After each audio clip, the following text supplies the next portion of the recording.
Hi folks, and welcome back to Real Kitchen Projects. Today I'll be covering corners in your kitchen. If you have an L-shaped kitchen or a U-shaped kitchen, you're going to need a corner cabinet. There's lots of different ways to treat this detail.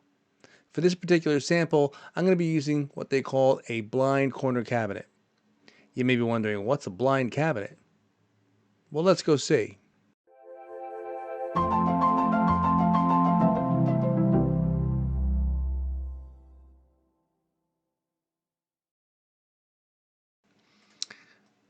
Okay folks, here is the blind corner cabinet.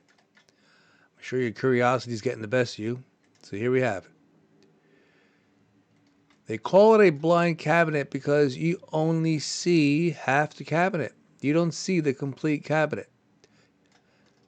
You're only going to see this drawer face and this door. The rest of the cabinet is going to be hiding behind the cabinets going in this direction. That's why they call it a blind corner cabinet. Now, blind corner cabinets have come a long way.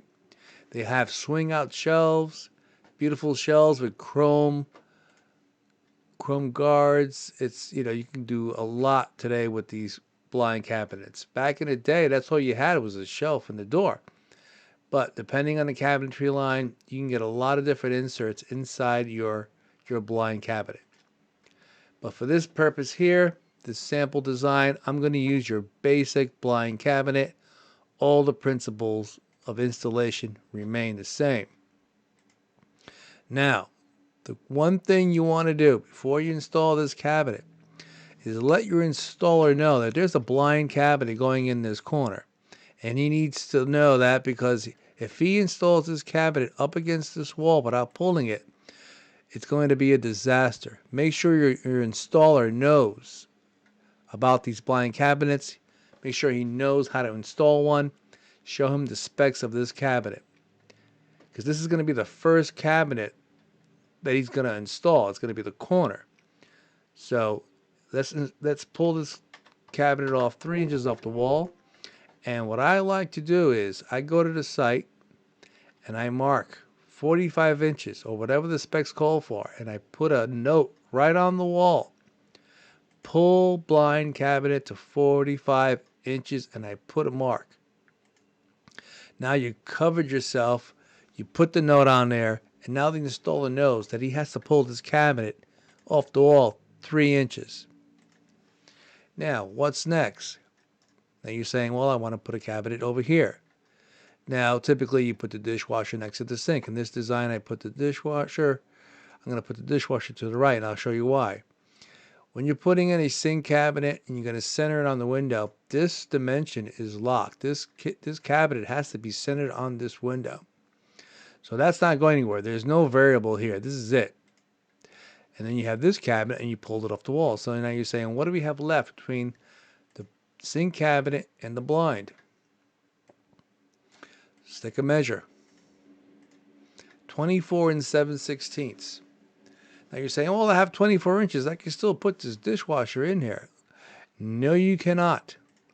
Before you put anything in this gap, you need to put another filler in between these two cabinets. That's the critical thing about a blind cabinet.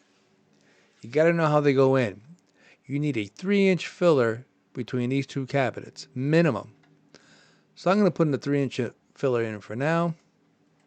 That leaves me 21 7/16 between the filler and the sink cabinet.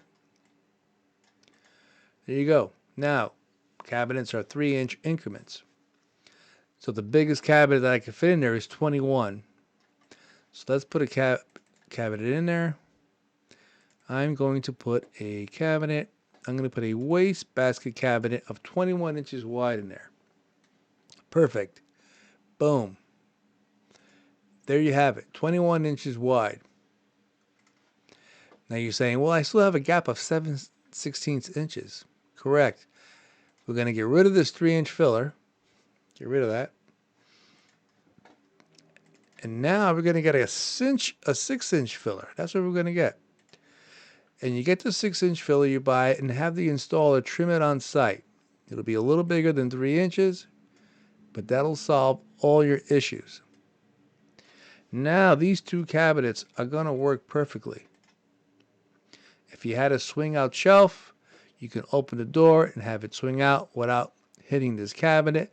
The drawers won't hit the handles, and you're good here. This is a perfect way of installing these two cabinets. Now, before we go any further, I'm going to show you the specs for these cabinets, just to show you what I'm talking about, and something that you need to show your installer. So here you have the specs for the blind cabinet. Our cabinet is a 42-inch cabinet, and we're using a modern overlay, which gives us a 1 inch of a minimum pull of 1 inch, a maximum pull of 3 inches. Just like I was saying, allow extra pull when using decorative hardware or placing adjacent to an appliance like a range or a refrigerator. I would print this out, give it to the installer, and make sure he's aware of every little detail prior to installing this cabinet, so you don't have any problems once he moves on to the extra cabinet. Because once he puts this one in and starts going down the line, he's not going to want to remove the rest of the cabinets. It'll be a major shift. So print this out and give it to the installer and cover your butt. Okay, folks, moving on to the wall cabinet section. Same thing goes. They have wall cabinets that are blind cabinets also.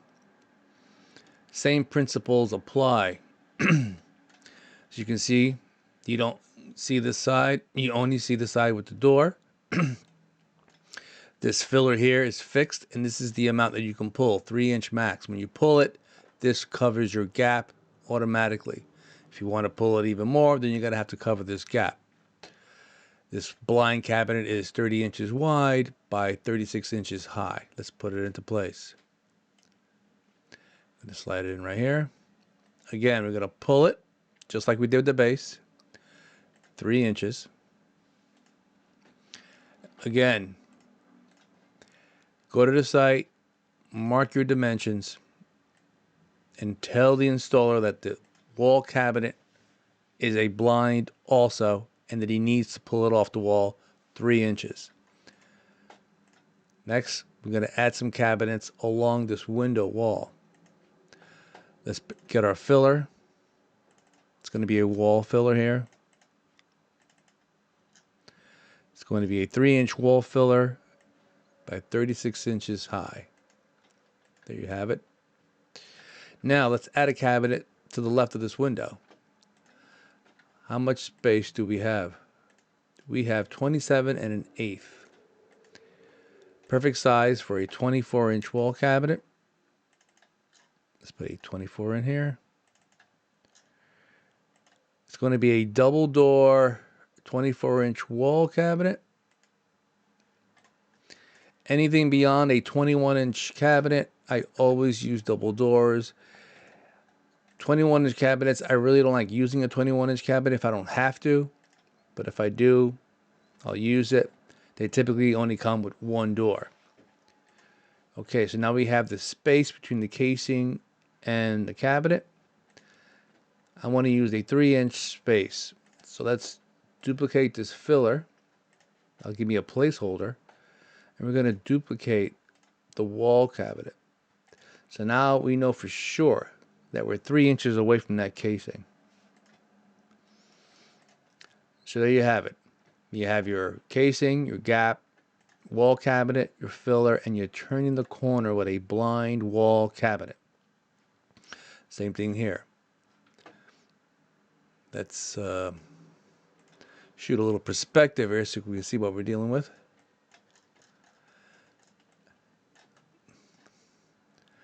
So there you have it. See, this is why you use the filler.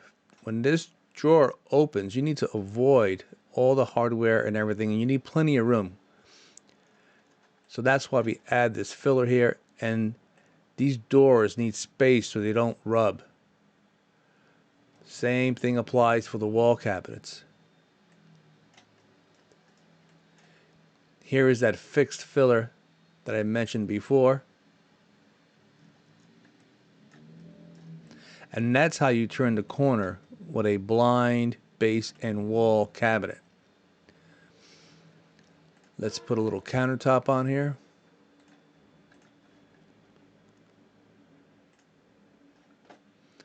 get more of a finished look. And there you have it, folks. How to use a blind, corner, and base cabinet. How to turn the corner in an L-shaped or a U-shaped kitchen the proper way using a blind corner cabinet. If this video helped you out at all, give it a thumbs up. And thank you for watching. On to the next kitchen. Well, folks, that'll do it for this episode. Thank you so much for watching. And remember, if you're in need of a more personal approach on a kitchen project that you're working on, please feel free to visit our website. The link is in the description below. Don't forget to subscribe, and more importantly, have a great day.